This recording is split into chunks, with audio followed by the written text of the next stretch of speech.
partir de là, le spectateur se dit à quel moment est-ce qu'il va sortir le pistolet. Il y a cette merveilleuse réponse d'Hitchcock à ce problème de longueur. Il y a une scène dans la corde où il attend une visite et puis il reçoit la personne et tout le monde dit oh, cette scène elle est trop longue, il faut la couper. Il essaie de couper et plus il la coupe et plus les producteurs la trouvent longue.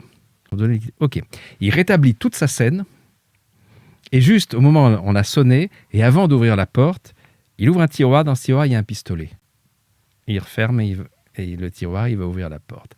À partir de là, le spectateur se dit à quel moment est-ce qu'il va sortir le pistolet, il va se passer quoi? Donc il écoute d'une manière différente.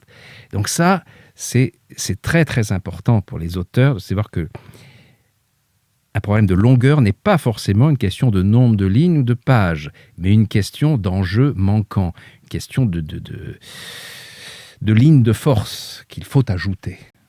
On règle parfois les problèmes de longueur en ajoutant des choses au lieu d'en retrancher. Et dans le même esprit, Hitchcock racontait à Louis Malle qu'une scène pouvait être indéfiniment longue à partir du moment où il y a un serpent ou un scorpion sous le lit.